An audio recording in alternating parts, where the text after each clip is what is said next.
Welcome to Three, a part of the Tennis Channel podcast network. I'm Gill with Joel Drucker and Amy Lundy.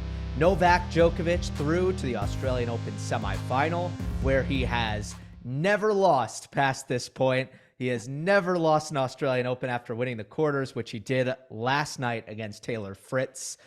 So we're going to go through kind of Novak's tournament, talk about the Fritz match a little bit more in depth, and then we will preview his semifinal upcoming against Jannik Sinner, which is going to be such a barn burner. But it didn't start all too smooth for Novak, and it was another story of early round major survival and I think we've seen it with all of the big three at certain points where sometimes early in a slam, first week, a lot of things might not be going right or perfectly. And for Djokovic, it was some lingering effects of the right wrist and the forehand not doing all that well, and the illness that he's been dealing with. But the difference between him and maybe a lot of the other 128 players in the draw is when all these things are going wrong, you still find a way to win. That's what Djokovic did early, Amy. He plays himself into form better than anyone on the planet, and he manages to survive no matter what he's up against. I know he had a respiratory infection and was blowing his nose some. That's got to be miserable to deal with when you're trying to play a high-level tennis match. But he figured it out. He put the tissue in his pocket. He escaped some situations, and I had said on the last podcast that I thought he needed to be efficient and not give up sets early on. I'm probably wrong about that because watching him round into form, he looks about as good as he can look heading into the Sinner match. Yeah, he put the tissue in one pocket and he put Taylor Fritz in the other one. I mean, to watch him play so smoothly. I mean, we're gonna have to start looking up other adjectives, but I think I was particularly impressed. I know this sounds lame, but the return of serve, Fritz is a big server, and Novak, I mean, the deep middle return, it's so funny. It seems so elementary, and yet he's able to hit it early, and we'll be talking about return of serve in the course of this show. Early and hard and then deep, and it just completely redirects the flow of the point. And you could see how that kind of demoralized Fritz, right? To see that serve come back with that depth in particular, so just changes things. And it's just, yeah, it's impressive to see. And here he is. I mean, I don't know what do you guys think is more edifying or engaging, seeing how Nadal has presided over Roland Garros or Novak in Australia? I mean, it's hard to compare the two. Oh, of course, but they're each tremendous. Oh yeah, no, I think that, and I said this, I think last year when Djokovic hit double digits, there was a time where I don't think those two things were in the same conversation, right? In general discourse, and now I think they absolutely should be. It's not just when you think domination at a slam, it shouldn't just be Nadal, Roland Garros. I think Djokovic Australian Open needs to be there. I mean, he's 20-0 after he wins the quarterfinals. It's insane how efficient he's been at the end of the tournament, which I think, as we've seen, has been kind of the determining factor when it comes to how well the numbers end up being, right? Like, that's the difference between Australian Open and US Open for Novak. It's not so much that in New York he doesn't end up making deep runs. It's really just about the frequency in which he finishes the runs. And that's where Australia has literally been perfection. That's a great question, Joel. I think it depends on, it's a matter of opinion. What is your style preference? Do you enjoy the art of clay? Maybe where the serve and return are mitigated a little bit and aren't quite as important, or do you like a dominating serving and returning performance like the ones that Novak has given over the years? Great thoughts on that. And I also think that Novak has kind of christened the significance of the Australian Open, because Nadal was walking in on clay that had been trod upon before by people like Borg and Manolo Santana and other great clay courters, because there's a long tradition of Roland Garros being an event of significance. Australia, while it was considered a major, wasn't always as high a major as other ones, and Roy Emerson won it 6 times on grass in a pre-open era, but it kind of, its identity and significance, I mean, I think in an odd way, may sound strange to say, it's kind of usurped what the US Open once was. The US Open was the closing hard court, reward all playing styles, and now you see, I mean, the quality of this tennis on this hard court, and I know I've been raised on hard courts, and I enjoy hard court tennis. I like the other surfaces too, but the quality of the tennis over the course of this tournament has just been tremendous. Everybody talks about the length of the season, and this is where we're coming off of an off season fresh. Players, I think, are more fit because they did their kind of building, their off season fitness building, and now they come in here ready to go. So I agree. Although for Djokovic, it didn't feel like, and it hasn't in recent years in Australia. Again, like, okay, the health is great. The form is great right off the bat, right? We remember that in 2021. We remember that last year with the hamstring. The story of Djokovic's last 3 years in Australia, and I guess, this year's chapter is yet to really fully be written, but it's about getting through when things are not actually falling into place. Joel, what do you think the key to that is? Why doesn't he get upset by a Dino Prismic or an Alexei Popyrin in the first 2 rounds when so many things are working against him?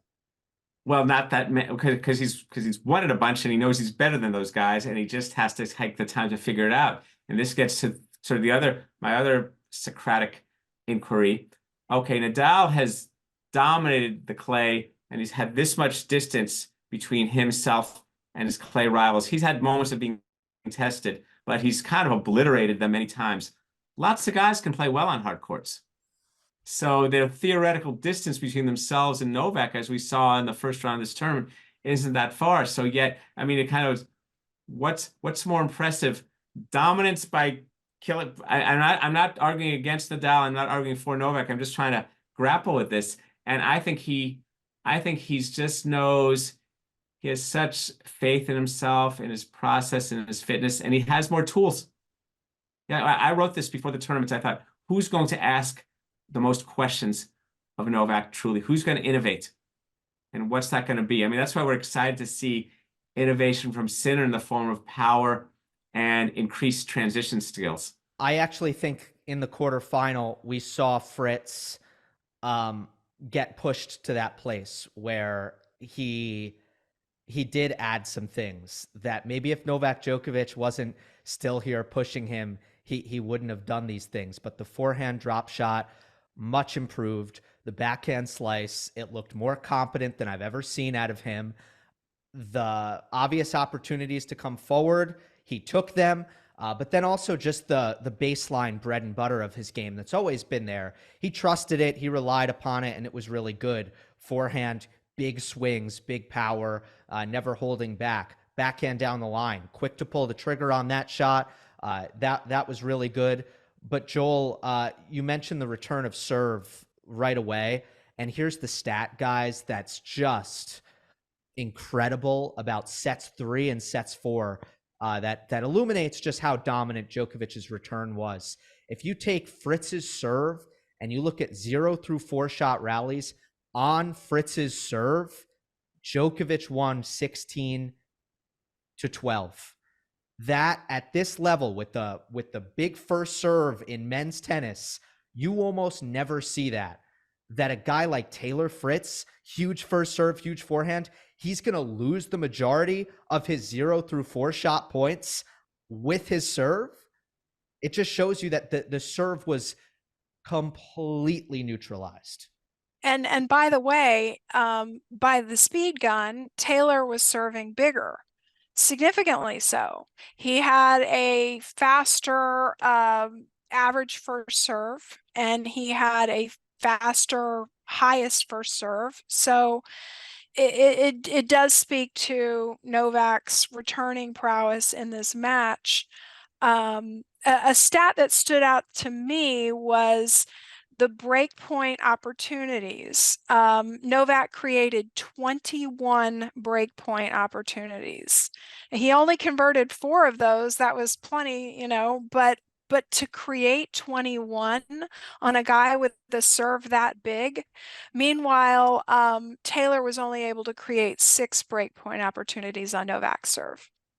Right, and that speaks to both the serve and the way it gets backed up. And again, when I look at Taylor Fritz, I so admire him, and he great effort reaching the quarters. And he's he was 12 coming in. He'll rise some, and it tells me with that serving stat from Fritz, he needs to come to net more. He's not gonna. He needs to do things to take control of these points in some different ways. But he's a reluctant net rusher, Taylor Fritz. He comes in sometimes, but not as much as he might. And you just see the seesaw. I mean, who's really going to out consistent Novak from the baseline? Consistent on the consistent. Yeah.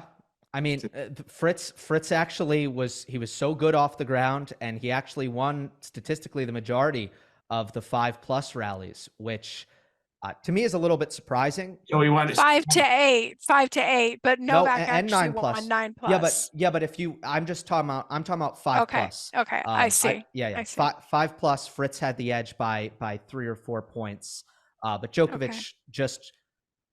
I thought the biggest part of this performance was Djokovic's serve and his return. That's great. Yeah, that's the game, right? That's always the 2 games in tennis: the serve game and the return game. And he just knows, his serve. Yeah, he's been out MPH many times in matches, right, by certain servers. That's not his. He doesn't even try to win that battle, right? And so he knows, but his ability to then his second shots, how he commands the return. I admire the daylights out of Taylor Fritz and his work ethic, his competitive. It's just seeing those next 2 sets. How are you gonna go about winning this match?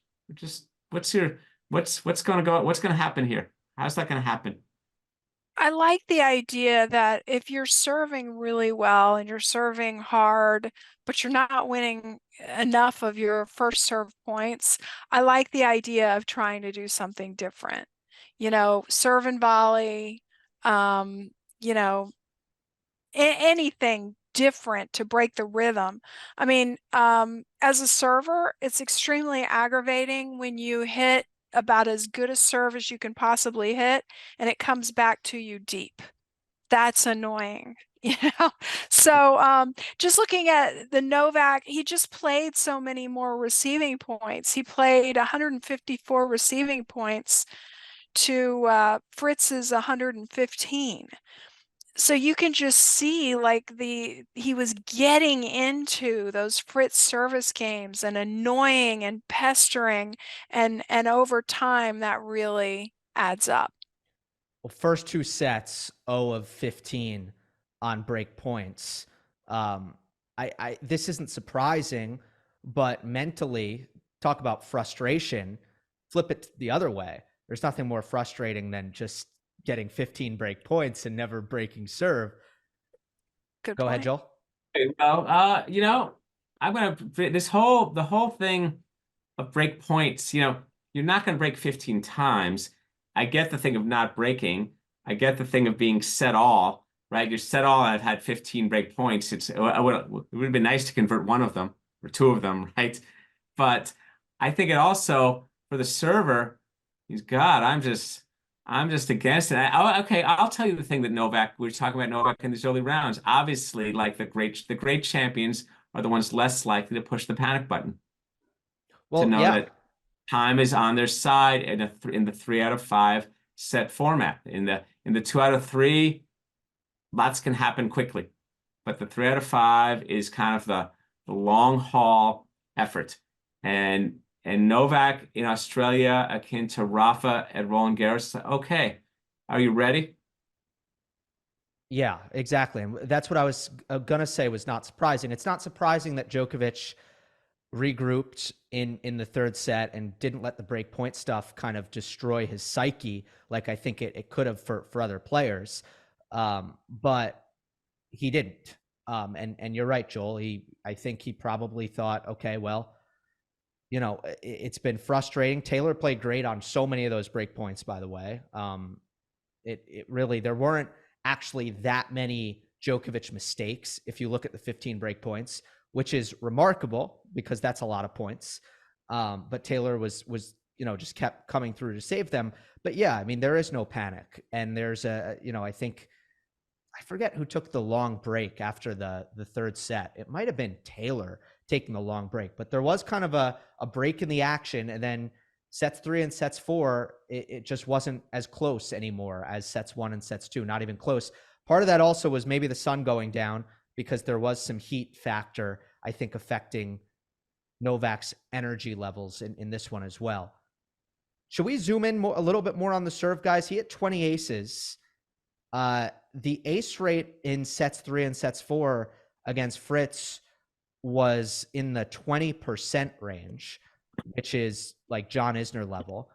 And I also noticed Adrian Mannarino played both Ben Shelton and Novak Djokovic. And there were some differences in terms of the wind on that day. And obviously the courts were different. But Djokovic hit 130 less serves than Ben Shelton, and he hit 1 fewer ace. So this is, again, like, I'm trying to hammer this home. You look at the biggest servers in men's tennis right now, the guys who you think of, they have absolute bombs like a Ben Shelton. And on paper, Djokovic is matching, if not surpassing, the production that they are achieving with the first serve. So yet again, Novak is kind of the ultimate research and development while making profits kind of guy, just like how we've spoken before about his improved volley and his prowess to the net. Now we're looking at his serve, and maybe that's a big check mark we need to keep in track of throughout the year as this year unfolds, because obviously the older you get, the shorter you want to make the points. Mm-hmm. And so that's a nice tool. That's a nice thing. And his opponents, so you look at that, if anyone seemed less fit than in the last 2 sets, it was Taylor. Taylor was the one who was kind of wearing down, because when you're set all and you're a good 10 years younger than your favorite opponent and feel like more like out of ideas, less ideas. Like I was like, again, I'm thinking in that last 2 sets, all right, you've raised questions. Where are more of your answers, Taylor? What do you got more to disrupt Novak? And Novak's so impregnable. Yeah. Again, I think overall, though, props to Fritz. This is by far the best he's ever played against Novak. By far the highest level Djokovic Fritz match, because I mean, in their previous meetings, I felt pretty critical of Taylor. Like, okay, you're really not doing anything disruptive here and not reaching into your bag of tricks and getting creative or experimental at all. In this one, I did see some stuff, like the forehand drop shot was constant. Like, that was clearly something that he's been working on and he wanted to implement. So I give a lot of credit to Taylor overall. Gill, do you think this is better than the 5-setter they had here in 2020? Much better. Yeah, I think so. I agree with you. Novak when Novak had the abdominal tear. Yeah. Because it affected him so much. And the 5th set was really bad from Taylor. I mean, he should have won the match. I think that was my feeling. He should have. Like, Novak couldn't move to his right and hit a forehand because his oblique was messed up. Like, you should win that match. And I think Fritz got tight, and that's what he's kind of taken out of his game more, is at least in the big matches against good opponents, Taylor backs himself and he doesn't get as tight. Now it's actually the problem for Fritz is that happening usually like in the first couple rounds of majors. But anyway, I think everybody probably at this point wants us to start talking about Jannik Sinner. Has not dropped a set in this tournament, Amy. Just big picture, if you look at the leaps that Jannik has made recently, what stands out to you about how well he's playing? Well, if you say recently, like the last year, his serve is definitely improved. And I think that shows in not having dropped a set. He's proven that whatever coaching change he made was correct for him. And I saw an interview, I think it was with Jim Courier after the match, where he was basically like, these guys that I've surrounded myself with are good company for me. So he's just happier, in general. Um, yeah, and he is approaching more, as Joel alluded to earlier in the podcast, which is great to see. I saw him nail any number of great volleys off of a damaging approach. Right, and his serve help. He changed the pinpoint motion in 23, which helped his serve. Doesn't necessarily help everyone's serve, but it helped him. So he's just, again, this whole improvement path. Serve, forward movement, getting more. And then when you do those things more, you're less reliant on just those ground strokes having to do that for you. And so that's why we're all kind of excited about this matchup and to see the continuing ripening of Jannik Sinner. We've been watching it the whole time for years, and now it's yet more so in his second slam semi. Mm-hmm. So that's pretty good, and yeah, good stuff. Does it feel like the final? Sometimes we get a No, semifinal that feels like the final. No. no. Really don't want to see that Alcaraz Djokovic final. We talked about it the last time about Carlos. That guy. Well, and we're about to talk about Medvedev, who he's very high on my list right now for various reasons, but I don't know if I want to see another Djokovic Medvedev final. No, what about how about Djokovic Alcaraz final is the one we talked about. Remember when we got in the kind of the friendly squad? Who would you rather play in the finals? So I think I think the Sinner Djokovic to me is more like the conference championship game in American football terms. I don't think Sinner has quite reached the stage. He hasn't won a major yet, so it's not quite like, oh, the final in the semi. It's like it's a semi. I don't know. What do you guys think? Yeah, let me build off of that. And first of all, I've always been so enamored or impressed by Sinner's professionalism. I always think that there's been a desire to continuously improve. He's always struck me as a guy who's always making gains somewhere at every point in his career, which is why I never really got impatient or antsy about his progress at any point. Where he's surprised me is in the movement category. Just because, like, all the stuff that he's developed, not surprised. I knew his serve was going to get better. I thought his volleys would get better. It was just very clear those things would happen. I never thought he'd move this well. I just didn't think he had that. And that's what has really impressed me most about what he is right now. I mean, someone who really covers the court very, very well. Doesn't love to play defense, but very, very able to play defense. But I think the big question in this match is about the pedigree. Sinner won major semifinal, didn't win a set. So, and that's it. That's the resume in terms of going deep at slams. So mentally, and obviously that was against Djokovic at Wimbledon, I think the game is there, but how big is the gap mentally? Because Jannik hasn't come through these situations ever before. And that's the big difference between him and Alcaraz. Carlos has already done this, gone all the way, forget semis, gone all the way twice. Well, there's not only the mental block, but there's also the fact that this is best of 5. And, we talked about how Jannik has kind of breezed through the tournament. You can look at that 2 ways. You could say, well, that means he's fresher, and often that does translate. Or you could say his legs haven't been tested, and Gill, maybe that's why he's moving so well, because he's really just playing 3-set matches. Let's see how well he's moving in a 5th set. So you could look at it 2 ways. We'll have to see how it bears out. But I do agree that his movement is much improved. Legs and mind are guaranteed to be tested. Or is he just hitting a period of grand dominance and he's gonna beat Novak 2-2-2. I mean, which is a scenario that's a scenario is all out there. That is something. I have arrived. The time Email at Joel Drucker. No, I'm kidding. it has happened it has happened. The time has come. My day has come, and that's the thing with these guys. They don't.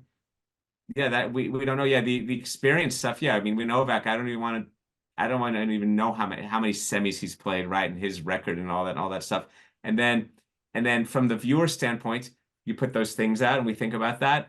Sinner's not going to think about that. He's got a tennis match to play. He's aware of that, but it doesn't really matter. It shouldn't matter. That's the whole logic of a tennis player. Well, it's my time. Here's my time now. Just like when Novak, I was there in 2008 when he beat Federer in the semis of this tournament. That was 16 years ago, and it was his time. Mm-hmm.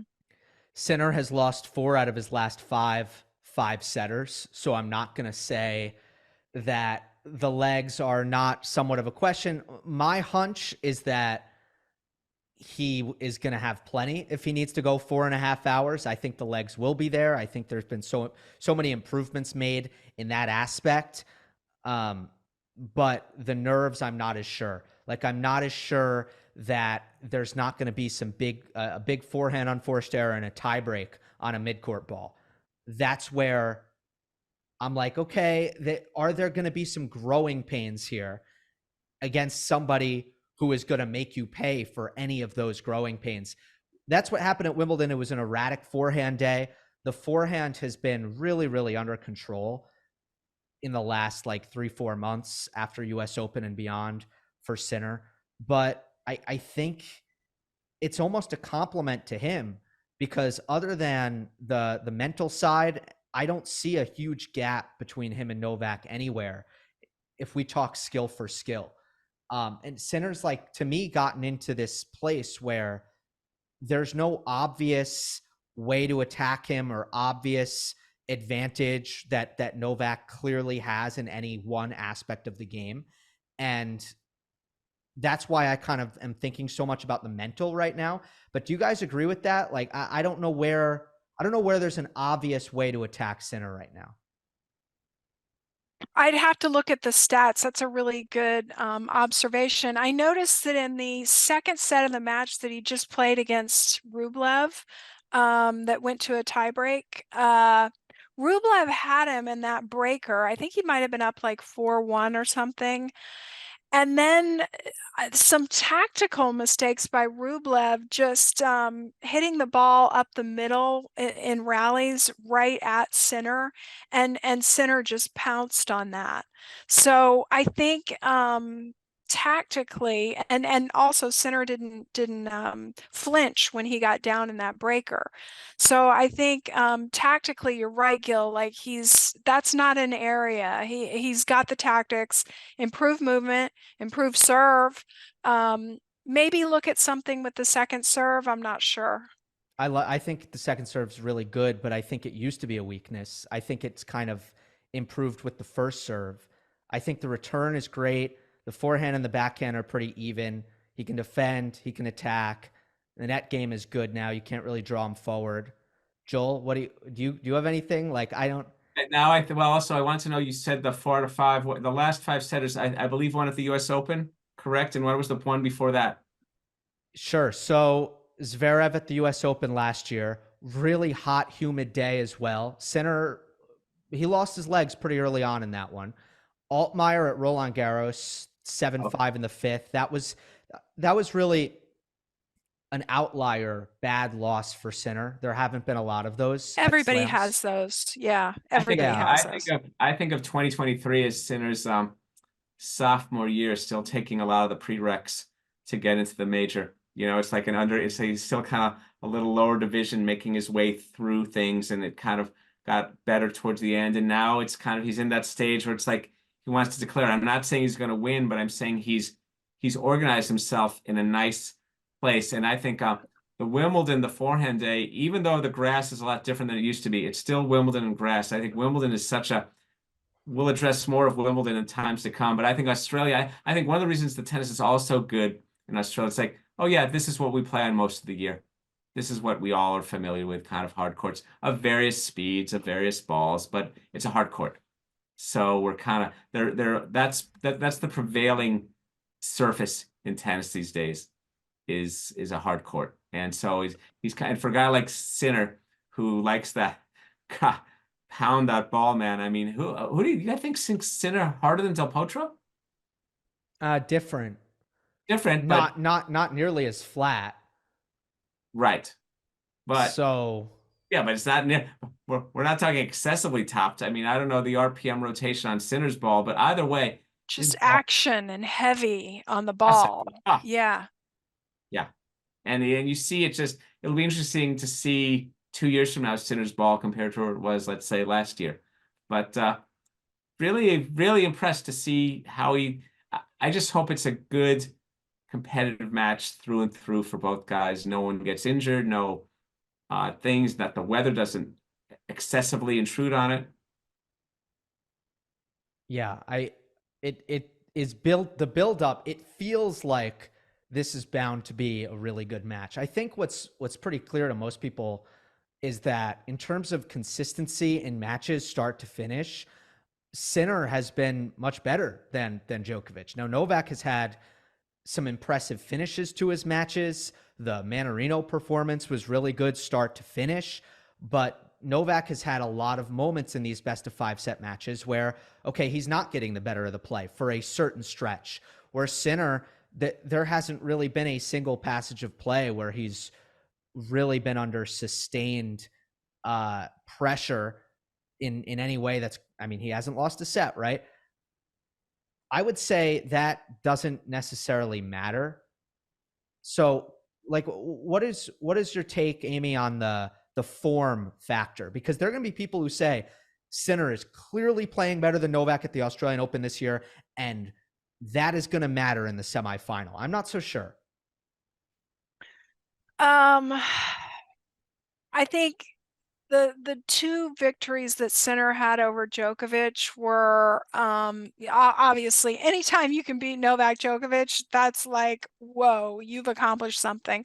But they were a little bit different circumstances. One was in this, special tournament where you have, different, there's a round robin and then there's the knockout. And then you have Davis Cup. So while I give him full credit for that, it's not like the same thing as a victory in a Grand Slam.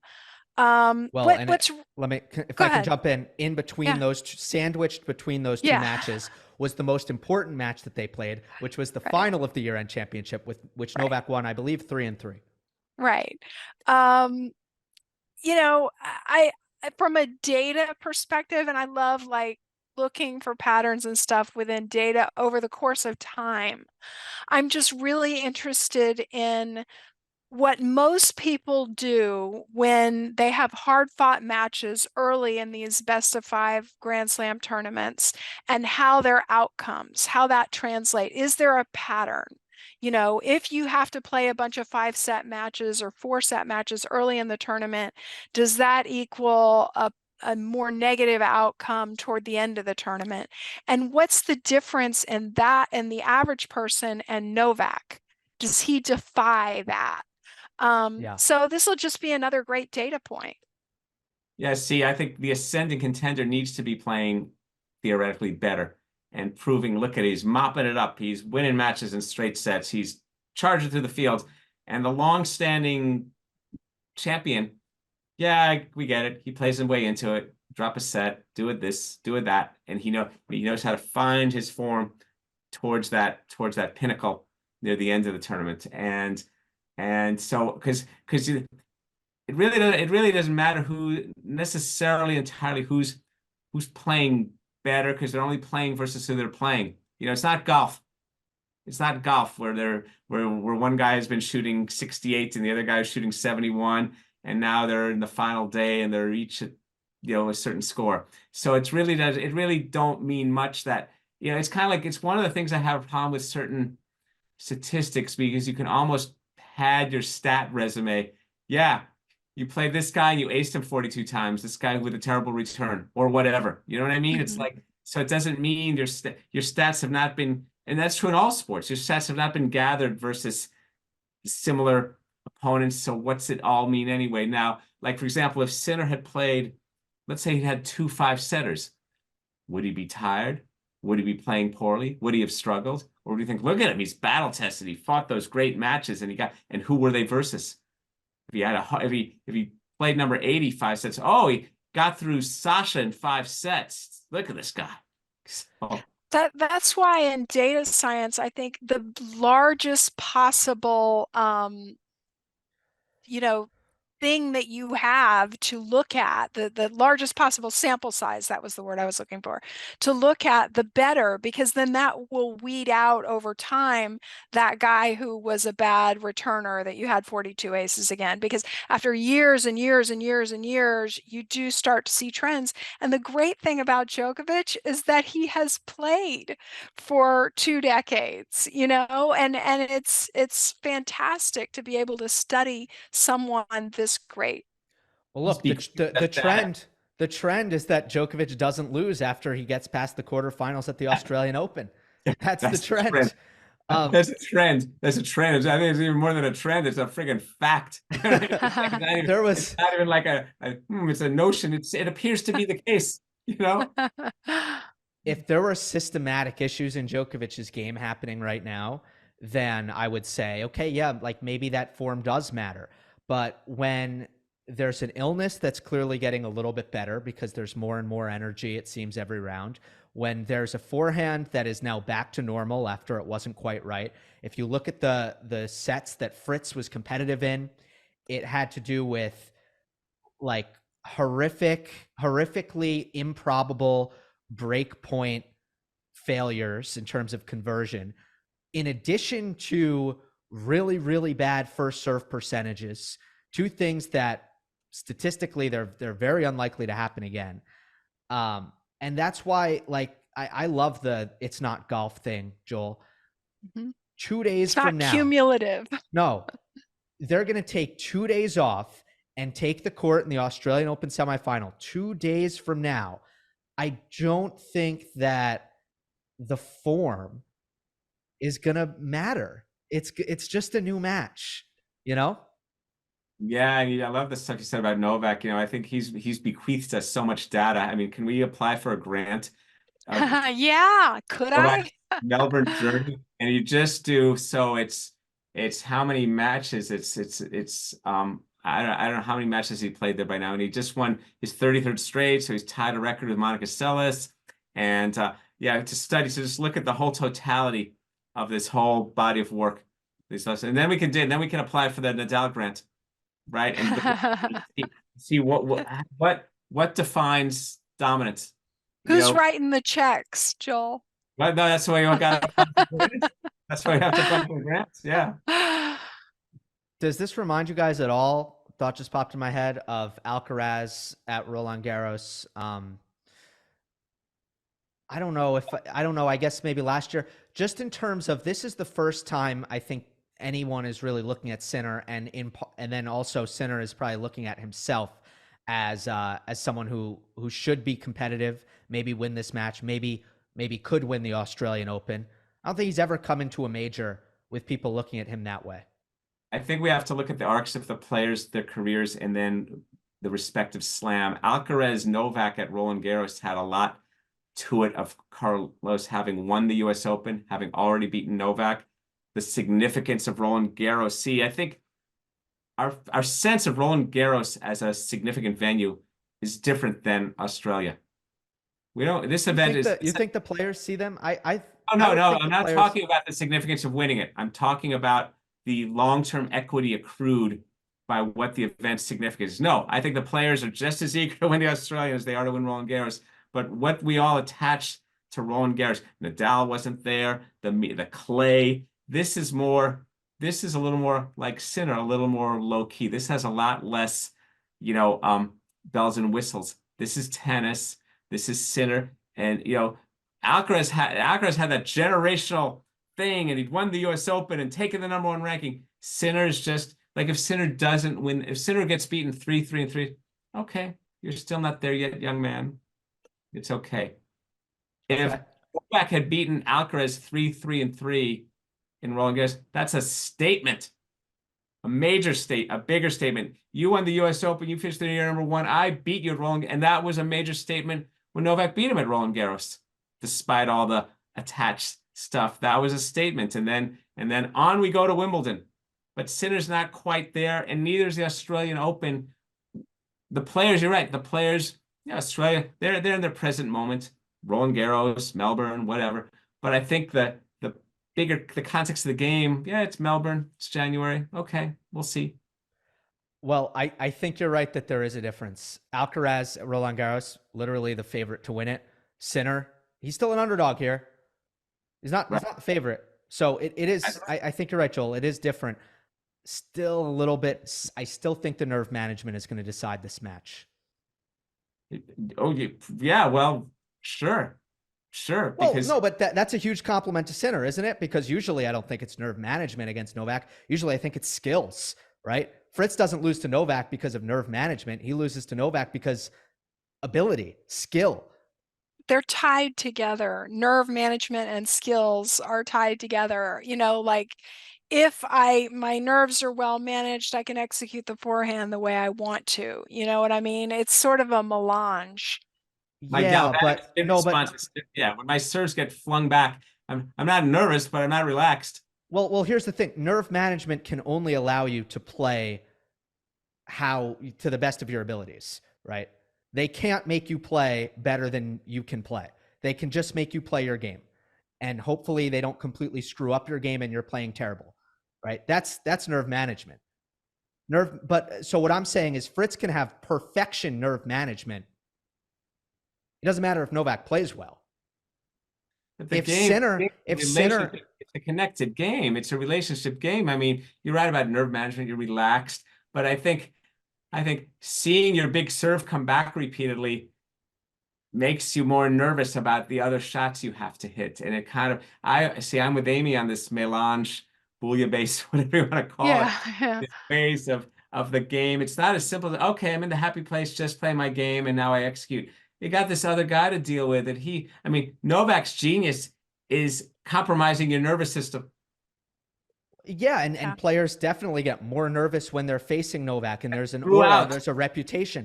No, But no, throughout, not just prior. I'm talking about throughout. That's what you do. That's how you beat a guy who serves as well as Taylor Fritz 3-2 the last. You're set all, and you pretty much dust him off the last two sets, and he's 10 years younger than you.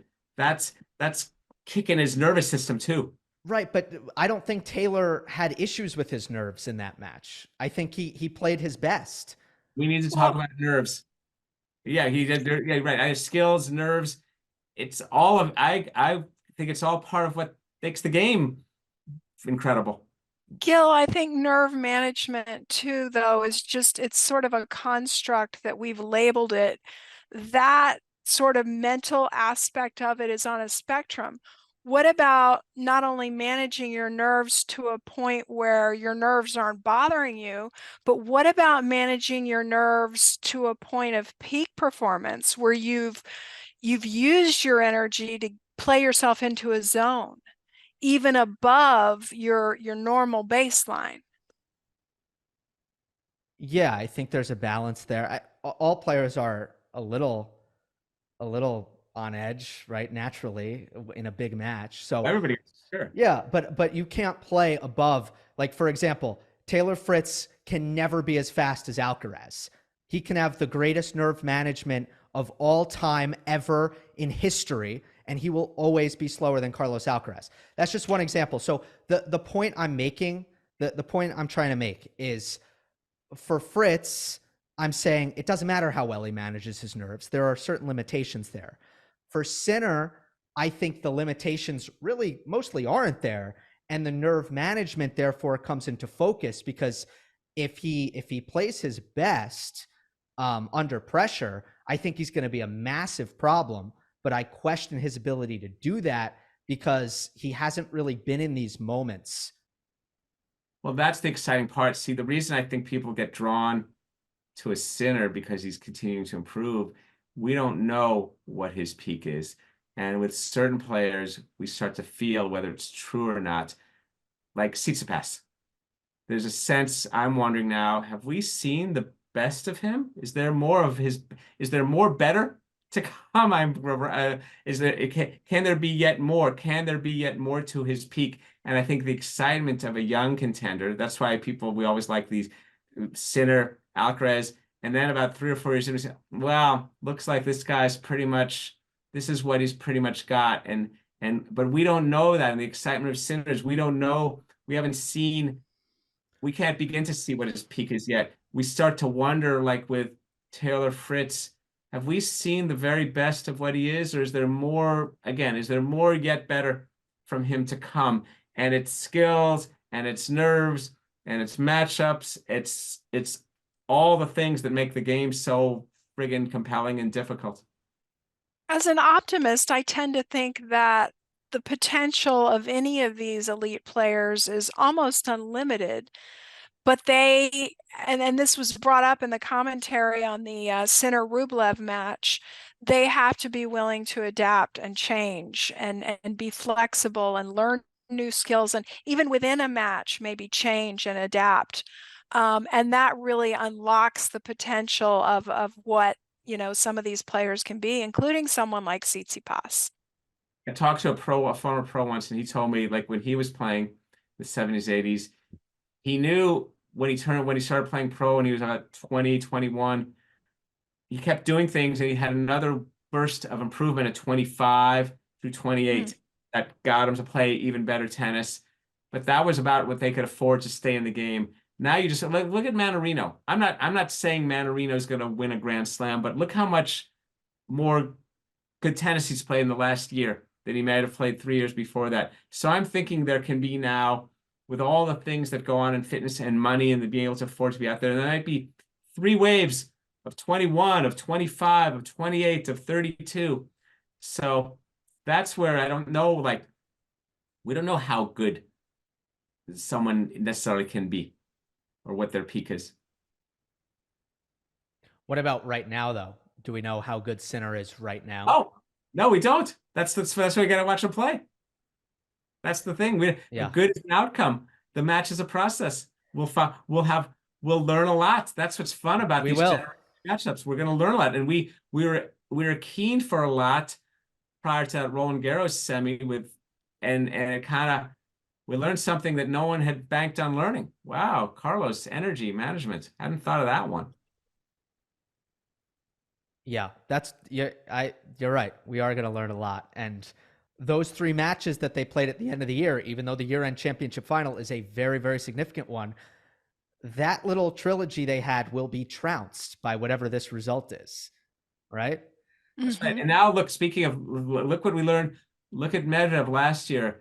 Alcaraz beats him handily at Indian Wells and at Wimbledon, and then Medvedev plays a great match at the U.S. Open. And that's a career-changing match for Medvedev. That doesn't mean it means he's going to go on to win 6 slams. I have no idea, but look at that. Djokovic was extremely aggressive at the ATP Finals. Now, indoors, very quick conditions. I'm curious to see if he copy-pastes that kind of game plan because, I mean, he just went nuclear on his forehand, tried to go hard into Sinner's forehand. He didn't want Jannik to dictate. He wanted Jannik to defend. I wonder if he tries that again in Rod Laver Arena, or if the game plan for Novak looks a little bit different.